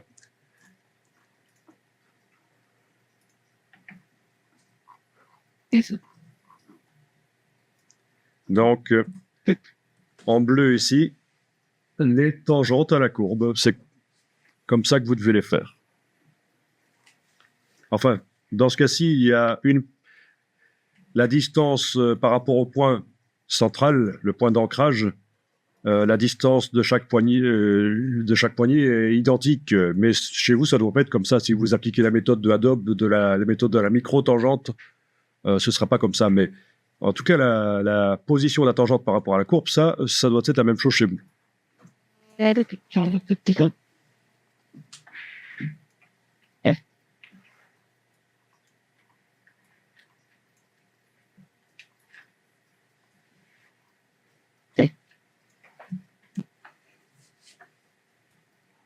Alors, on peut très bien créer des objets dans Illustrator et les transférer vers un logiciel 3D et en faire de la 3D en fait. Il n'y a pas de problème. Illustrator peut servir à faire de base à la création d'objets 3D. On peut même prendre une photo de quelque chose ou un dessin, le vectoriser et puis en faire un objet 3D. Par extrusion, révolution, enfin plein de techniques pour au départ de quelque chose de plat en faire un volume en fait. Donc pour répondre à ta question, pour que tout le monde en profite, les commentaires en vert quand on survole, c'est ce qu'on appelle donc les repères commentés. Et ça se désactive par menu affichage, où on décoche repères commentés. Voilà, comme ça on n'a plus ces choses vertes qui apparaissent et qui clignotent en effet. Ok. Alors vous pouvez remercier Monsieur Pierre Bézier de vous avoir imaginé un truc comme ça. Voilà.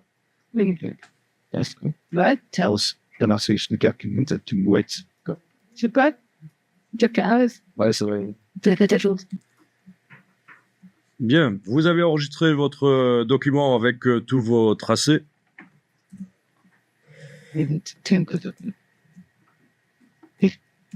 Et on va maintenant faire en sorte que les tracés deviennent des masques pour masquer les images qui se trouvent en dessous.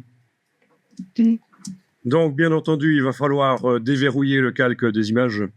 Donc, dans la palette des calques, je déverrouille le calque des images.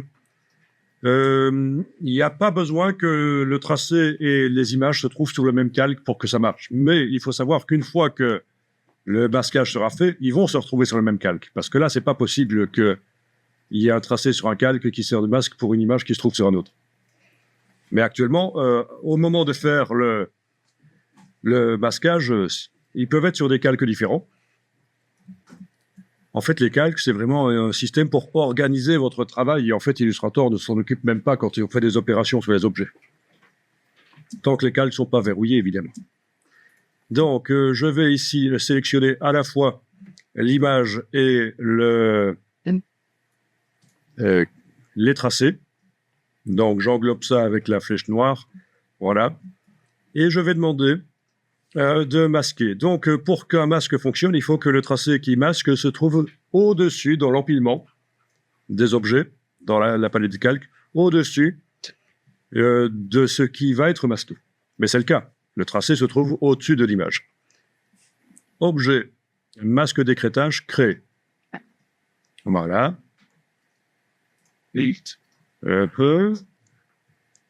Là, il me met un message bizarre. Ah, tiens, hey, on en avait parlé. Regardez ça. J'ai un point perdu, là. C'est lui qui me pose le problème. Donc, ça, c'est des choses que... On a déjà dit que les points perdus peuvent poser des problèmes. Et donc, quand j'essaie de faire un masque ici, il me dit impossible de créer le masque d'écrêtage. Un tracé utilisé comme masque doit contenir au moins 2 points d'ancrage liés. Et c'est là que je me dis, ben, tiens, c'est bizarre. J'ai fait 3 formes et il y a au moins 2 points d'ancrage dans chacune de ces formes. Et donc, le problème vient d'ailleurs. Et là, je remarque que j'ai un point perdu qui est là. OK. Si on est en affichage par tracé, les points perdus apparaissent sous la forme de petites croix ici. Il y a même une solution dont j'ai parlé pour les éliminer, ces points perdus. Il n'y en a qu'un seul là, mais je vais quand même appliquer la chose. Objet tracé nettoyage. Objet tracé nettoyage. Et dans la boîte ici, je vais dire que je vais supprimer les points isolés. OK. Et vous allez voir, le point qui est là va disparaître en bas. Voilà, il a disparu. Donc, c'est Illustrator lui-même qui supprime les points isolés comme ça, qui nous pose des problèmes. Objet tracé nettoyage. Maintenant, j'aurais pu aussi, comme il n'y en a qu'un seul et que je vois qu'il n'y en a qu'un seul, j'aurais pu aussi très bien le supprimer manuellement. Avec la flèche blanche, je clique sur lui, touche suppression, et puis voilà, il est parti. Enfin, c'était l'occasion de voir ça. Donc, je suis content parce que je génère des problèmes pour vous apprendre des choses sans même me rendre compte. C'est la vraie vie, quoi. OK, maintenant, j'ai sélectionné à la fois l'image et les différentes portions de tracé. Donc, il y a 3 portions de tracé dans mon cas. Si vous n'avez pas fait le petit trou ici, c'est pas grave. Simplement, c'est le genre de choses, le détail qui tue, quoi.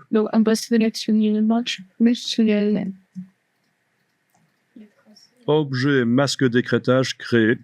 Voilà. Et ça ne fonctionne pas. Parce qu'en fait, c'est un objet qui sert à masquer. Et là, nous en avions 4. Et c'est le dernier qui a été fait qui a servi de masque. Donc, c'est complètement foireux. Donc, je vais devoir annuler le masque. Je sélectionne l'objet, écrêter le groupe, parce que c'est ça le résultat du masquage. Ben oui. Et je vais dire objet masque d'écrêtage annulé. Voilà.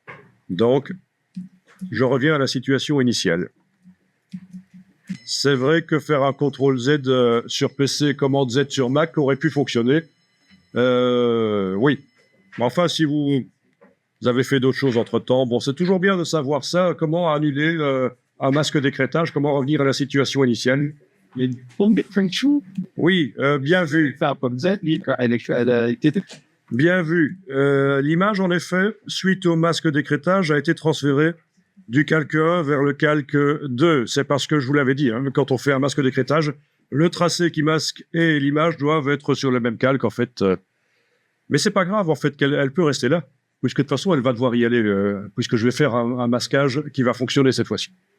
Elles peuvent toutes quitter le calque 1, au final, c'est pas un problème. Bien. Et donc, la solution va être de sélectionner les tracés, les 3 portions tracées ici, les 4 qui servent à faire le masque. Donc, flèche blanche plus, je clique à côté, puis je vais cliquer sur le bord, mais ça risque d'être foireux, avec la touche majuscule. Enfin, j'y arrive quand même, avec la flèche blanche plus. J'aurais pu me faire avec la flèche noire, d'ailleurs, en fait, parce qu'ils ne sont pas groupés. Bon, mais ça, c'est pas une solution super facile. La solution plus facile, c'est de verrouiller l'image et, avec la flèche noire, de passer par-dessus tout. Et donc, les 4 portions de tracé se sélectionnent sans que l'image ne se sélectionne. Mais après, je vais devoir la déverrouiller parce qu'elle va servir à faire dans le masquage, évidemment. Mais c'est pas tout, hein. On va pas faire le masquage tout de suite, sinon on va retomber sur le même problème. Bon, et donc ce qui sert à masquer une image dans ce cas-ci, c'est un objet. Et j'en ai 4. Il faut que je les réunisse en un seul. Et pour ça, on va faire ce qu'on appelle un tracé transparent. Alors, on utilise le terme tracé transparent. En anglais, ils appellent ça compound path. Donc, la traduction tracé composite est meilleure, en fait. Parce que tracé transparent, ça vous laisse supposer qu'il va y avoir de la transparence. Mais en fait, c'est pas de la transparence, c'est des trous que ça fait. Alors, le tracé transparent, on le fait. Menu objet, tracé transparent, créer. Voilà. Alors, pour les petits malins, il est possible de faire aussi ça par le Pathfinder. Mais ça donne pas toujours le même résultat, en fait. Donc, voilà. Vous avez sur un niveau, vous avez les 4 portions de tracé qui ont fait donc un tracé transparent. Donc, pour répondre à ta question, mais bien entendu, nous n'allons pas le faire ici, mais pour répondre à ta question, tu demandes s'il serait possible de faire apparaître le décor et disparaître le vase. Oui, il faudrait, avant de faire le tracé transparent, tracer un cadre autour et... Il considère que, oui, d'accord, il inverse. Ah ben oui. C'est ce qu'on appelle la règle pair-impair. Odd-even. Donc, si j'ajoute un objet, ceci va devenir un trou. Parce que forcément, ce sera à l'intérieur, ce sera superposé à un autre objet. Mais donc, on ne va pas le faire ici. Surtout, n'essayez pas.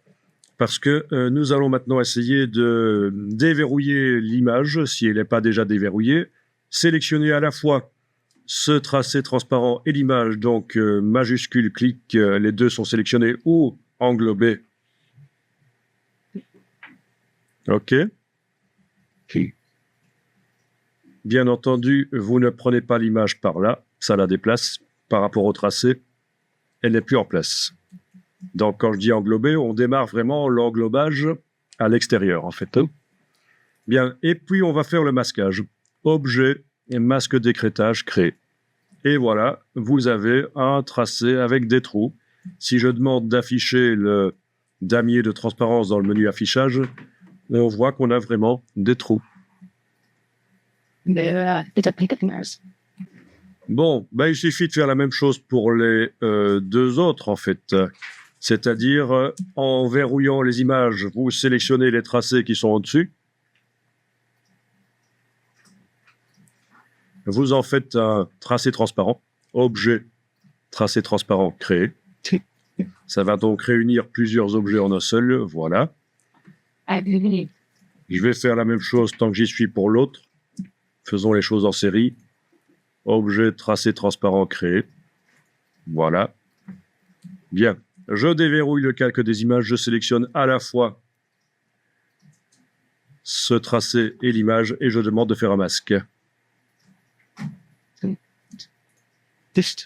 Là aussi. Tiens.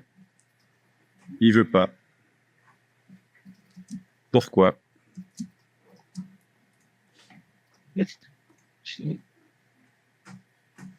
Ah là, il veut bien. Bizarre. Tout.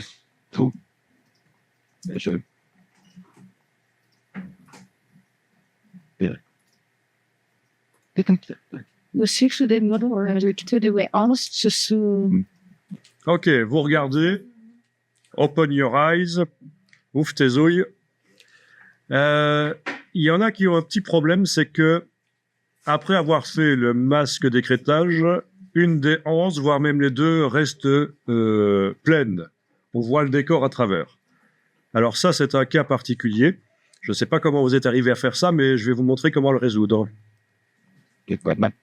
Il va falloir sélectionner avec la flèche blanche plus, puisque ça fait partie d'un groupe. OK. Un groupe d'écrêtage, un groupe de masques d'écrêtage. Flèche blanche plus, sélectionner uniquement le trou de lance. Et il faudra aller dans menu fenêtre, option d'objet. Menu fenêtre, option d'objet. Je vais déployer ici les options. Il faudra inverser le sens de construction du tracé comme ceci. Voilà. Évidemment, vu que moi, j'avais pas de problème, en faisant ça, je crée le problème. On est d'accord? Je vais le faire ici aussi. Je sélectionne uniquement ça, j'inverse le sens de construction, et donc j'ai le problème que vous avez.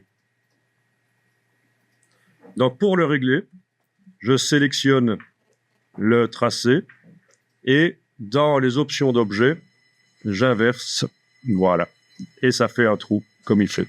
Ça ne peut pas arriver sur ma femme tracée. Je ne saurais pas fermer. Bah, normalement, il fallait fermer le tracé, en fait. Hein. Ok. Bon, typiquement, c'est le genre de problème quand on vectorise des esperluettes. Vous voyez ce que c'est une esperluette? Non? Ok. Éloignez les enfants. Bon. Parce qu'une esperluette, c'est une espèce de super turlute, en fait. C'est ça, en fait, les esperluettes. Bon. Quand vous serez à question pour un champion, vous pourrez sortir maintenant ça. Esperluette. C'est le nom qu'on donne au haies. On appelle ça le haies. Comment vous appelez ça d'habitude, le haies? Hein? Le haies joli? Le haies joli, voilà. Je t'ai dit. Mais voilà, c'est une esperluette. Et alors, typiquement, le genre de problème que vous avez avec un trou qui ne fait pas un trou, pourquoi? Ben parce qu'on a, quand on vectorise ce genre de choses, on a différents trous et parfois l'option de vectorisation, le moteur de vectorisation de l'illustrateur ne s'en sort pas. Et il faudra aller, avec la flèche blanche plus, sélectionner un des trous et inverser son sens de construction. Même si ce n'est pas vous qui l'avez construit, même si c'est Illustrator qui l'a construit, en fait. Bon, ben, c'est un peu ça qu'on a ici. Hein. On a un objet avec 2 trous, voire même 3 à l'intérieur.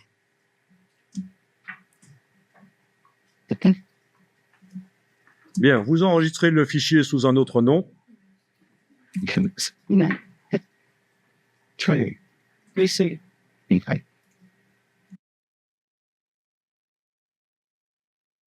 Vous pouvez enregistrer le document sous le nom. Ben déjà, vous pouvez l'enregistrer sous le nom 3 vases pour avoir vraiment la dernière version de ces vases détourés. Mais juste après, nous allons faire un document forme diffuse. Alors, je vous dis tout de suite, si vous deviez utiliser ces vases pour les mettre dans une illustration et donner l'impression qu'ils sont posés sur un sol, il faudrait faire une ombre floue dans Illustrator, mais ça marche pas très bien. C'est mieux de le faire passer dans Photoshop. Donc ça, je vais garder pour peut-être après vous montrer comment faire une ombre dans Photoshop. Parce que dans Illustrator, il faut prendre une ellipse noire et lui mettre un flou sur elle. Mais c'est pas génial, c'est pas réaliste. Les ombres réalistes, vous les ferez dans Photoshop. Donc, on reviendra au vase pour les poser sur un sol, mais là, on va changer un peu de sujet. J'enregistre donc le document sous le nom Forme diffuse version 1 dans le dossier d'aujourd'hui. Hier, on a vu les formes artistiques, et bien, on va voir les formes diffuses ici. Et je crois que ça va intéresser nos stylistes, parce que si vous voulez mettre une frange particulière le long d'un tissu, ça va pouvoir vous aider, ça. Parce que la forme artistique, elle s'allonge tout le long du trait, tandis que la forme diffuse, elle se répète. Bien. Et la forme diffuse, on va la faire au départ d'un des 3 vases, en fait, pour commencer. Donc, vous allez choisir un des 3 vases. Ce qui nous intéresse, c'est le tracé sur ce vase. Ben, je vais simplement, ici, annuler l'écrêtage, objet, masque d'écrêtage annulé. Voilà. Je peux supprimer l'image. Je vous rappelle qu'on travaille dans un fichier qu'on a renommé, donc on ne risque pas de perdre tout ce qu'on avait fait dans les précédents. Avant d'enregistrer ce fichier ici sous le nom forme diffuse VS1, je l'avais enregistré sous le nom vase, 3 vases. Donc, pas de risque de perdre tout ce qu'on a fait. On est d'accord, hein? Vous avez fait ça. Hein? Vous avez d'abord enregistré sous le nom 3 vases, puis vous avez à nouveau enregistré sous le nom forme diffuse. Donc, on ne perdra pas nos vases avec les images détourées. Ok, donc ce vase, je vais lui mettre une couleur de fond. Et normalement, vu que c'est un tracé transparent, voilà, je vais lui donner une couleur.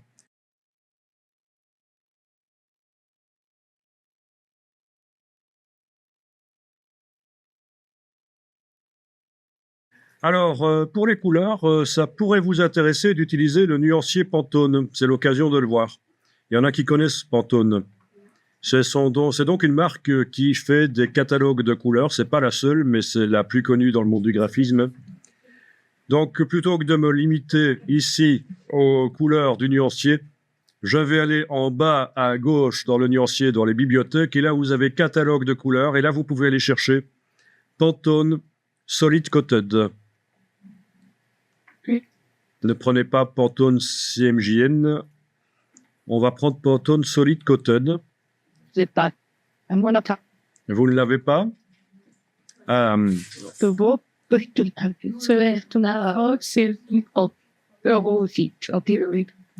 Donc, dans CS4 français, ce sera le catalogue de couleurs qui s'appelle Pantone couché.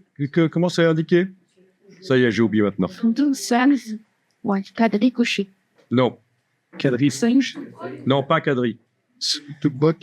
Non, je retourne. Voilà, Pantone opaque couché correspond à Pantone solide coated. Ça veut dire la même chose en fait. Bien, et vous avez donc une palette qui s'ouvre. Et cette palette, vous pouvez demander d'avoir des vignettes plus grandes si vous voulez. Voilà, liste de grandes vignettes. Voilà. Et affichage par grande vignette. Et donc, chaque fois que vous cliquez sur une des Pantones, elle se met sur l'objet qui est sélectionné, sur son fond, et elle s'ajoute au nuancier. Vous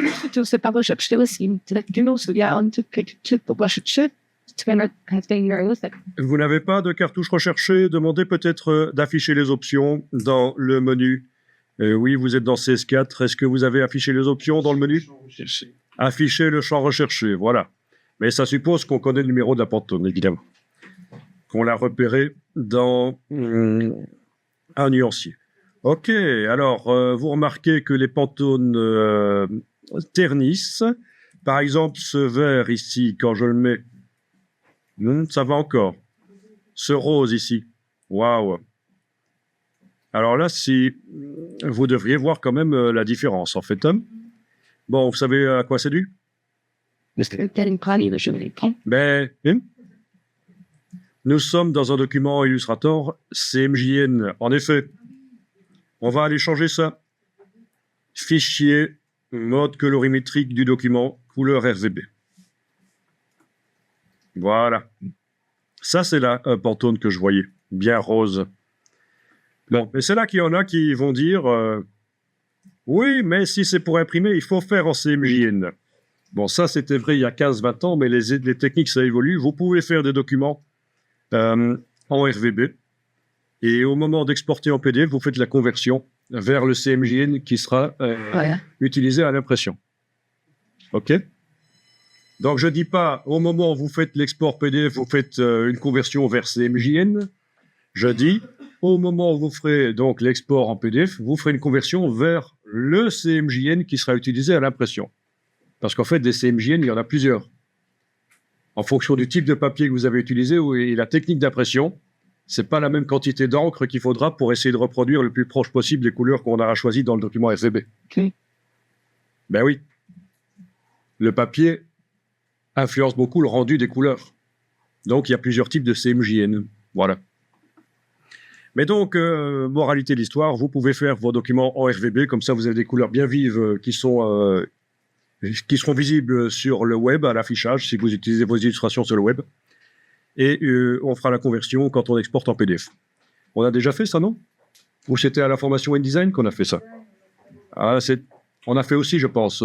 Je vous avais montré rapidement que c'était là que ça se passait dans l'export PDF, à la rubrique sortie, qu'il fallait demander une conversion vers la destination et indiquer la norme que l'imprimeur vous donnera, enfin le type de profil, en fonction du type de papier que vous aurez choisi chez lui. Ok, donc je vais enregistrer le document et nous allons faire une forme diffuse au départ de ce vase. Mais on va peut-être le réduire quand même, parce que là, la dimension du vase, c'est la dimension qu'il aura quand je vais l'utiliser avec le pinceau pour dessiner, ou quand je vais mettre la forme diffuse sur un objet qui existe déjà. Donc c'est un peu grand. On va faire un petit vase. Donc, on va réduire ça. Ne mettez pas de contour dans un premier temps, ce sera plus simple. Et alors, je prends l'outil de transformation et touche Alt majuscule. Voilà, je vais le réduire. Voilà. Il est minuscule, là. OK. C'est pas mal pour faire une brosse. Après, on pourra l'agrandir, bien entendu. On a vu d'ailleurs, ce sera le même principe que les formes artistiques. On peut les agrandir, les réduire. Et en dupliquant éventuellement la forme, la brosse dans la palette des formes, ce sera mieux.